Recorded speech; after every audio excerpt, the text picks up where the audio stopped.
Oh, you hear the beat drop there. I love it. Jay Burr, we got a new concept here for you. There you go. Follow me on Twitter. A new show we're trying here called Welcome to the Wolves Den. Harp here he's actually blocking the logo right there. There you go. There it is. The Wolves Den. Jay Burr, joined here by my esteemed guest here. We'll try to mix these guys in and out, but I'm sure you'll see plenty of this guy, Jeremy Harper. You guys know him better as A-State Fan Rules. And welcome. You take the maiden voyage with me. I'm the first guy? You're the first guy. All right. Well, I hope I don't screw it up. This well, could be the last guy. It can only go up from here then, I guess. That's right. Before we get into some other stuff, let's get into last week's ASU game taking on UNLV. It was I need the highlights, fellas. But, you know, kind of there we go, nasty game there. Were you at this one? I was at the game, and it was nasty. I can confirm that. Yeah, you can see right there. Hansen, though, was out here doing what Hansen does. He is one of the best at this. The back shoulder fade there, Justin McInnis. Beautiful, beautiful catch. So early lead there. You see there, 6-0. And, you know, UNLV, they run it's sort of a triple option. I don't know if it's a true triple option, but they like to run the ball nonetheless. They take a lead there. Evan Owens, 41-yard on the pitch there. And then Jerry Jacobs, he came to ball. In fact, I talked a lot about him preseason. There was a lot of guys who were really excited about him being on this team. He had 2 picks on the day. Hansen, cool as a cucumber there. You see him, Jonathan Adams. He is going to be a beast once he gets a little more reps under his belt there. ASU takes the lead. 13-7 there. Special teams also rearing their head. It's been a thing on the other side of the state that has been quite a debate. But over here in the northeast part, look at there.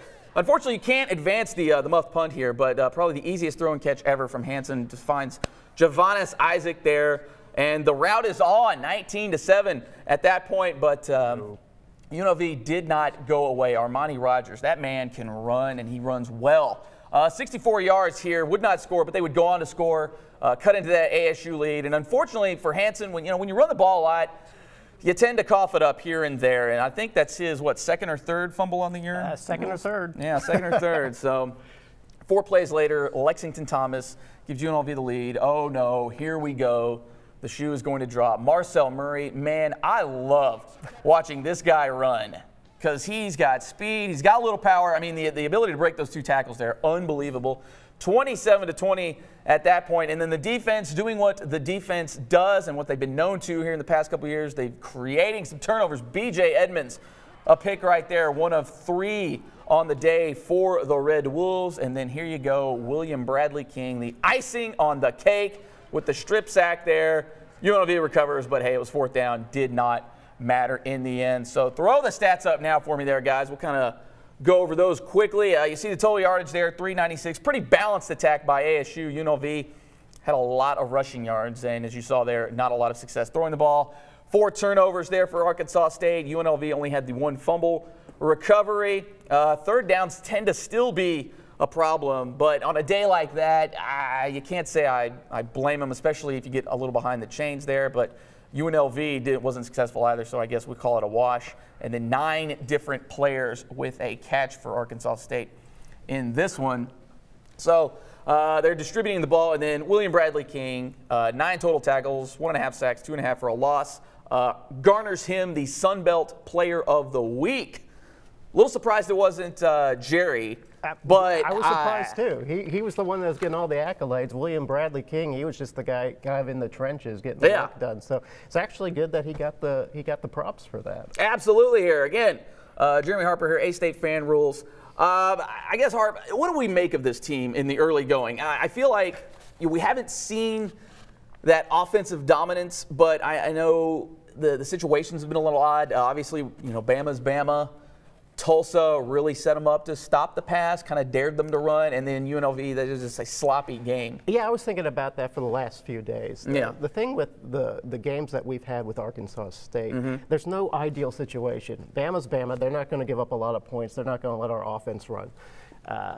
Against Tulsa, they had that sort of flat cannon defense where they had something like, it looked like 8 defensive backs and 3 defensive linemen. Yeah, throw some of that up there for me, Steve. We've been watching them as the year goes on, but we got you here. But it was just a crazy game where Hansen's known for his pass game. We've got all these great wide receivers. Yeah. And they were just neutralized by that Tulsa defense. So it was actually nice to see the run game take over and respond to that. Right. And then against UNLV, the rain was just relentless. Yeah, in fact, I think I even overheard Coach Blake even say something along the lines that Hansen said it was like throwing a shot put out there. And he also said, too, in the press conference that they went into the game with the game plan. They weren't going to change anything. And if you saw that second touchdown drive, it was all Hansen passing. So I was really surprised. And then after that, after the fumble, I think he decided we're just going to stick it to the ground, and it worked out really well. But back to your original point, we just haven't really seen what the offense is capable of because it's not really set up for the A-State offense.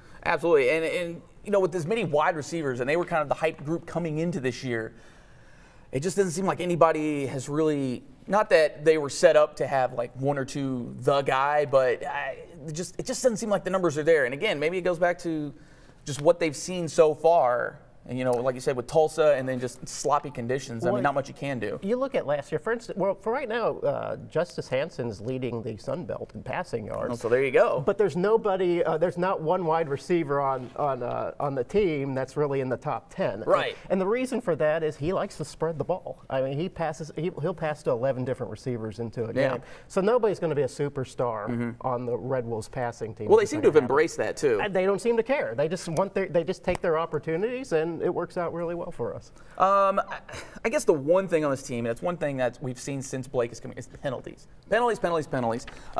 In fact, in this one, I want to say they were close to 100 yards, but I think, let me see here, because I kind of made a note of this, so you guys make note of it. I'm doing a little research here. We had a holding call, killed a drive at some point. There were back-to-back false starts at one point. An eligible man, they really didn't have an effect on the drive at all. There was a holding, that was special teams, so you're starting further back in this thing. Personal foul, which put UNLV in the red zone. I believe they ended up scoring on that. Yeah. And they also had a defensive pass interference in that one as well. And then another personal foul gave UNLV a new set of downs, put them at midfield. I don't think in the end it didn't have an effect on the scoreboard, but it's those things that, I mean, just shoot yourselves in the foot. Jay, I'm of two minds about the penalties. Last year, if you look at last year and the year before, look at the Utah State game and look at the SMU game, those games ended up out of control because we lost our emotions. We started doing personal fouls. We started hitting people out of bounds. Everybody was high-strung, and that's how we ended up losing the game. But if you look at that UNLV game, in the third quarter, UNLV put up 13 points, and it looked like the momentum was shifting away. Yeah. And that would have been a great time, or at least an opportune time, for some players to lose their heads and start committing a bunch of personal fouls. Yeah. It didn't happen. Didn't happen at Tulsa either. Yeah. So even though we're putting up fouls, we play fast. Those fast starts are going to happen, you know, and we play on defense. We play kind of out of control, and that's kind of the trademark of the defense. So we're going to get some late hits. We're going to get some targeting penalties, and that's going to be frustrating, and that's never going to end. At least not with Joe Coughlin on the field, and not with Blake Anderson on the field. But this year feels like instead of letting the situation get out of control, we've just sort of marshaled our energy back into positive things, and so far it's resulted in a 3-1. Record. And that's always what you're looking for. But it also seems to, for me personally, I can live with hustle penalties. Sure. If you're trying, you know, the defensive pass interference, I believe that was in the end zone, so you save a touchdown. Kind of didn't matter in the end. But things like that, I mean, are those some of those things where, you know, in terms of the yardage looks bad, but can you live with that sort of thing? I can live with it if it eventually results in turnovers. Sure, and right now it's doing that. Yeah. But there will be a game when it doesn't result in turnovers. We might lose the game, and that's when it's going to go back on Anderson's head again, and he'll have to figure something out. It seems like, too, this defense, getting to that side of the ball, it reminds me of the defense from a couple of years ago, where in between the 20s, teams are going to run up and down all day, but you get into that 20, forget about it. Well, I think Arkansas State gave up, what was it, more than 300 yards on the ground, right? Yeah. So it was a crazy amount of yards. Arkansas State will always give up a lot of yards. That's what Joe Coughlin. He doesn't care about giving up yards. He just doesn't want to give up scores. You saw that red zone interception from Jacobs.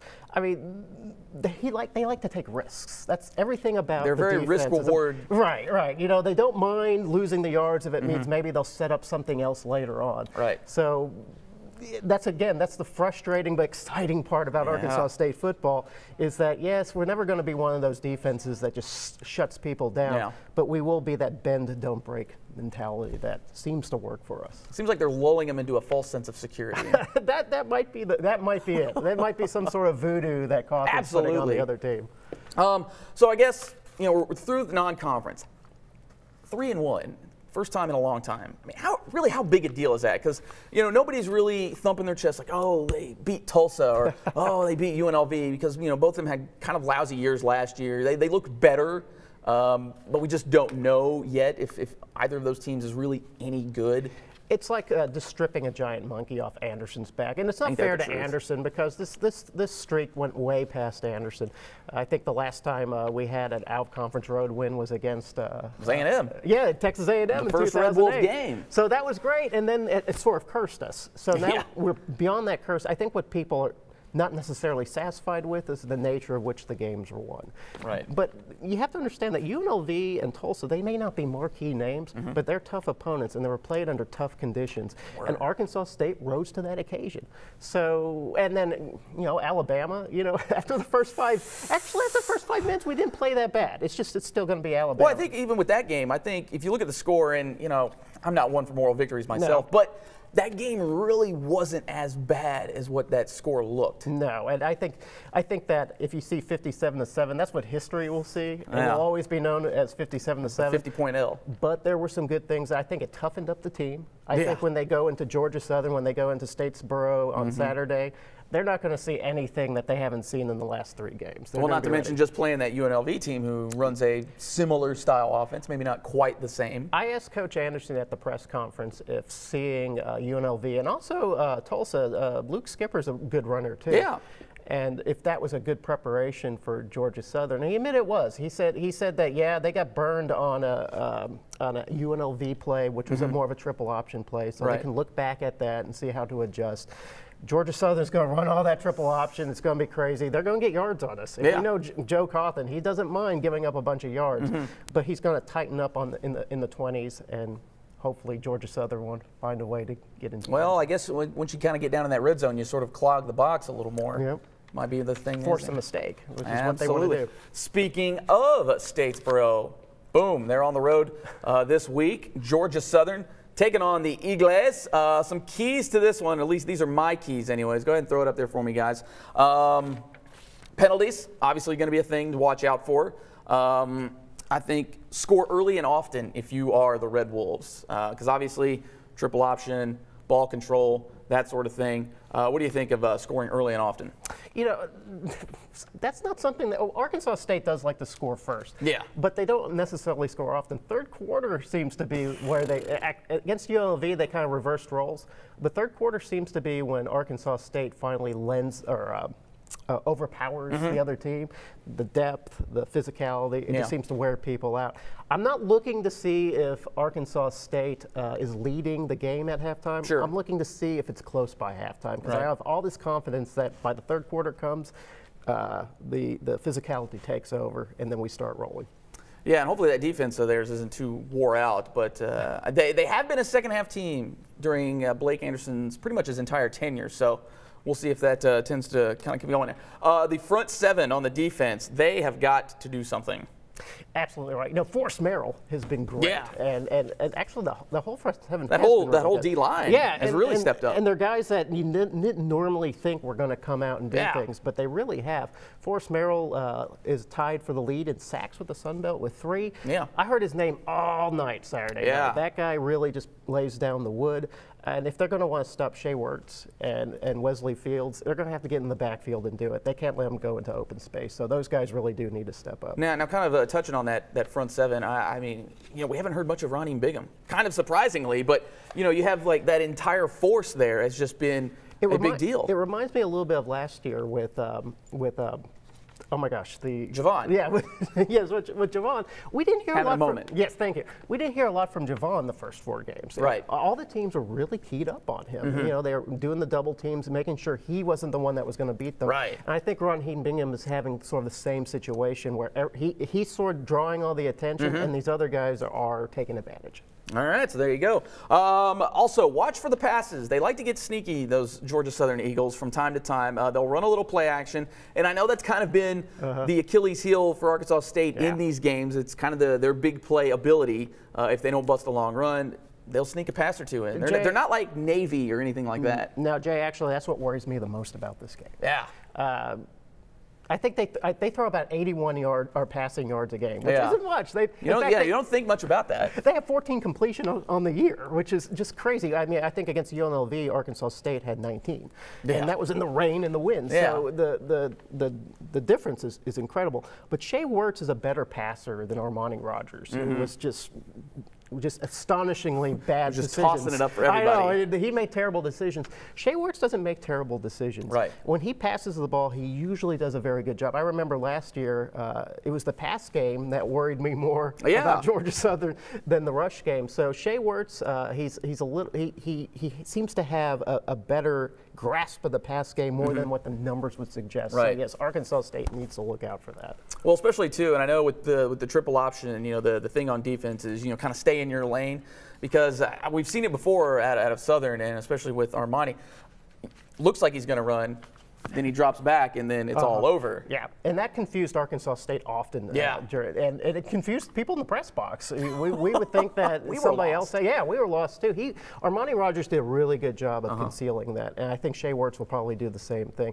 And that's why I like that we had UNLV before we got Georgia Southern, because now we are well versed into stopping. Get a little bit of a taste of that, so should be interesting to see here. Is this one? And lastly here, at least on my keys here. Penalties once again. We jumped ahead here, but penalties, and especially with a ball control style of offense, you don't want to give them more time to just be out there not letting you score. I was looking at the stats, and Georgia Southern actually, I think, is on top of the league, or on top of college football with the fewest penalties. Arkansas State, way down at the bottom. But you look at the different types of offenses. If you're holding on to the ball, if your whole job is to be shifty, right, you're going to avoid a lot of goofy penalties that Arkansas State actually gets into a lot. The false starts, the holdings. That's because they play fast. Georgia Southern, not necessarily playing fast, and always keeping the ball on the ground. So they don't have to do pass protection, so they're not holding. So it might just be the styles of offenses. Sure. All right. Well, anyway, but I think the emotions, I think you've got to kind of reel those in a little bit. Of course. And obviously, this one has become heated in the past couple of years, especially from the fan standpoint. What have you seen out there so far? Hey, you know what? For the last 2 years, understandably, Georgia Southern's fans have been kind of sedate and morose and sort of humbled, and well, they came in with a blaze of glory.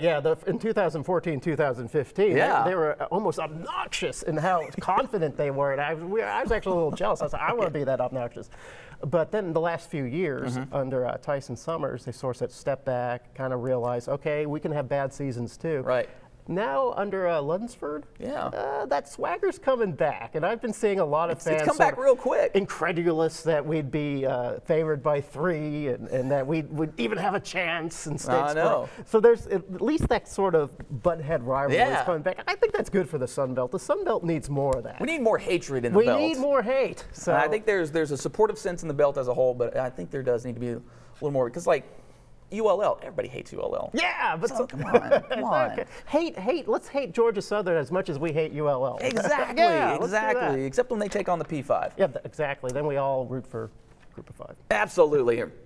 All right, we're not just a football program here. Big weekend this past week. Volleyball swept it. Troy and South Al, big come from behind there in South Al. They were actually down 2-0 in that one, forced the 5th set. They got the sweep. So soccer continues. They had a sweep this past weekend. Huge ULM and Georgia State. Soccer has not historically been very good the last few years, but this year they're just tearing it up. Yeah, you could see glimpses of potential there the past couple of years, but it just seems like they couldn't be consistent, but they look good. Rolling. Yeah, program's rolling. They look good early on. And how about this? Golf is ranked. How did that happen? I don't even know. I don't know how these things work, but if you go and you actually look at the rankings, they're right ahead of somebody else. Who? Arkansas. They're what? Right ahead. No, I can't believe that. ASU 16, Arkansas 17. So brag to your friends on that one. And then obviously Mike Bellotto out here just getting things done. Gets another commit. Malcolm Farrington, guard out of Florida. He also followed me on Twitter this past week. So shouts out, Mike. Yeah, I know that's kind of a big deal for me. I had Blake. Now I got Coach Bellotto here. So nice. Things are going well. It's not just football up there in Jonesboro. You know, everybody's waiting to see what's going to happen with basketball. Yeah, I think that a lot of excitement with them. Well, you know, Bellotto, I think he has to assemble his team. Sure. He came in with somebody else's team. He butted heads with some guys. Yeah. The formula wasn't working. Quite noticeable. Well, yeah. And there were times where it was quite noticeable. He's an energetic guy. He wants things done his way. He's bringing in his team. I don't know what to expect from this team. Nobody knows anything really about them. That's half the excitement. Yeah. So we're all going to come in and go, okay, show us what you got. Yeah. And I think this year might be an improvement over next year, but I wouldn't expect, you know, a conference championship. No dancing yet, not just yet. But we still need a few more pieces. I'd like to see some marked improvement, however. That would be nice. Maybe some better shooting. That would be great. That's always nice. Absolutely here. But what's your take on golf? I mean, everybody kind of forgets that golf's up there. I mean, you know, not to make a big deal about golf. But let's make a big deal about golf. I mean, that's quite an accomplishment there. You know, when I went to school at Arkansas State, I was friends with the golf team. I knew a lot of guys on the golf team, and they were sort of lackadaisical about the program. You know, they loved playing golf, but they never really felt that they were a competitive team. Sure. I forget the name of our golf coach. But I've seen him. Yeah, I can't think about something. Our apologies. Yes, our apologies for that. But Hagen might be something like that. Yeah. But he's been really good at motivating the team and expecting a lot from them. And suddenly, it just seems out of the blue that this golf team is very competitive. Yeah. And they're beating really big power schools. I think they won their first. Last week that got them ranked. I mean, now granted, it was a little shortened up because of weather, but they had such a huge they lead. were They blowing people away. Yeah. Absolutely. And I want to say, you know, the likes of Iowa State were in there. I think there was a Pac-12 in there, and the Pac-12 I want to say it was Arizona State or something like that. Something like that. And they're traditionally known for big-time golf out there in the Pac-12. Yeah, so, you know, I don't know if you can get excited about golf. But I'm excited about golf. Just like I get excited about bowling. I mean, those are things that Arkansas State needs to get behind. It needs to be more than just football and basketball. The whole program needs to be gotten behind. So absolutely, get behind golf. And absolutely, and you know, if you see the success of these other programs, not to stir the masses or anything, but potentially, that's been the goal for a while now, is to maybe elevate things here. Sure. So we'll see. I'm not saying conference things, but it's part of the gig here. All right, that will do it for us here. We are done. Yeah, right. Wolves Den. See, we just had so much fun. It flies by here. Wolves Den. We're going to try to do this every week here in the early on. Jeremy Harper, A-State Fan Rules, writes for CFN. So check him out. College Football News. College Football News. I want to say network there. Sunbelt Heat. Look for Sunbelt Heat on College Football News. All right, so there you have it. He's got wonderful breakdowns. You don't get your typical breakdown out of rules here, so that's what you got to look forward to there here. All right, like I said, this thing's going to be an evolving process, and I certainly thank you guys for joining me here. Thanks. Are you going to move the logo? Because we'll leave it there. There you go. Sure good posterized there. Okay. We'll work on that. We got a bunch of stuff to work on here. All right, that will do it for Jeremy Harper. I'm Jay Burr. We'll see you guys again.